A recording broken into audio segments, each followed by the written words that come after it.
Hello everyone. Today we're going to deal with teaching pronunciation. Before we start our lesson, there are some questions I would like you to think about. The first question is, what's pronunciation?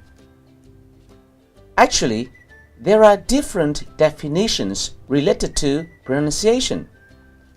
However, the broadest and easiest definition to remember is, pronunciation is the way a language is spoken. Therefore, it includes sounds, word stress, sentence stress, rhythm, linking, intonation, etc. The next important question is, what are the goals of teaching pronunciation? Actually, according to Mercier, there are three main goals of teaching pronunciation. Firstly, teaching pronunciation enables our learners to understand and be understood. Additionally, it builds their confidence in entering communicative situations. And finally, it enables them to monitor their speech based on input from the environment. It should be noted that native-like pronunciation is not really the ultimate goal, but intelligibility is a more feasible goal to achieve. In terms of teaching pronunciation, there has been a controversial debate on segmentals bottom-up or supersegmentals top-down. For bottom-up approach, they believe that we should teach pronunciation from individual sounds or segmentals to stress reduced forms, rhythm, intonation, suprasegmentals. However, supporters of top-down approach argue it in the reversed way from suprasegmentals to segmentals.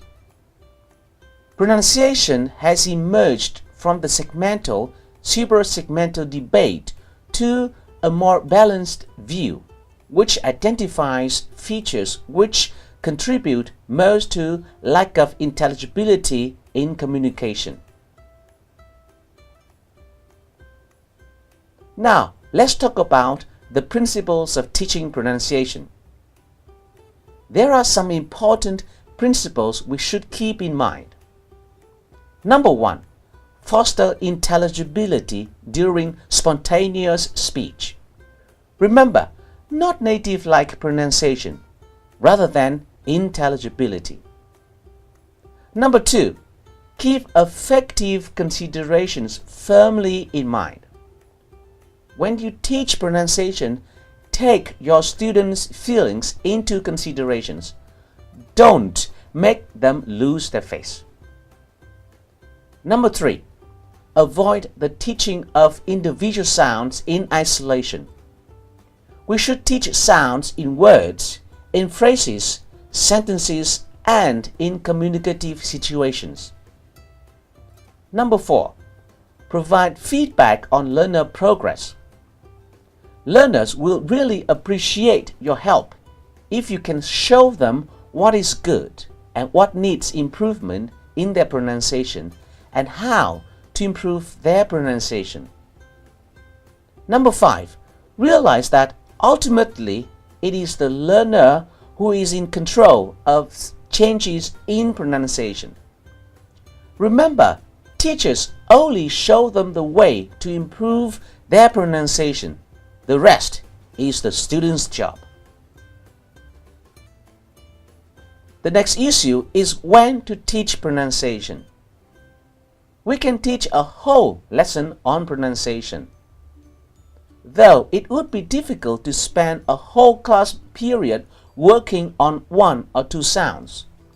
It can make sense to work on connected speech, concentrating stress and intonation over some 45 minutes.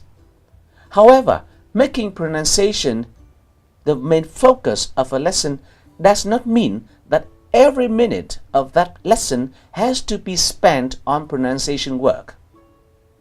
Sometimes, students may also listen to a longer tape, working on listening skills before moving to the pronunciation part of the sequence.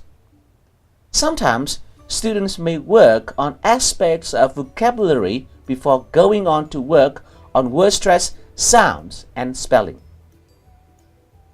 Also, we can treat pronunciation as discrete slots. The teachers can insert short, separate bits of pronunciation work into lesson sequences. Over a period of weeks, they work on all the individual phonemes, either separately or in contrasting pairs. At other times, they spend a few minutes on a particular aspect of pronunciation, say, or on the contrast between two or more sounds. Such separate pronunciation slots can be extremely useful and provide a welcome change of pace and activity during the lesson. However, pronunciation is not a separate skill. It is part of the way we speak. Even if we want to keep our separate pronunciation phases, we need times when we integrate pronunciation work into longer lesson sequence. The teachers get students to focus on pronunciation issues as an integral part of a lesson. When students listen to the tape, for example, one of the things which we can do is draw their attention to pronunciation features on the tape. If necessary, having students work on sounds that are especially prominent or getting them to imitate intonation patterns for questions. Last but not least, we can teach pronunciation whenever possible. That's what we call opportunistic teaching. The teachers may stray from their original plan when lesson realities make this inevitable, and teach vocabulary or grammar opportunistically because it has come up. So, there are good reasons why we may want to stop what we are doing and spend a minute or two on some pronunciation issues that has arisen in the course of an activity.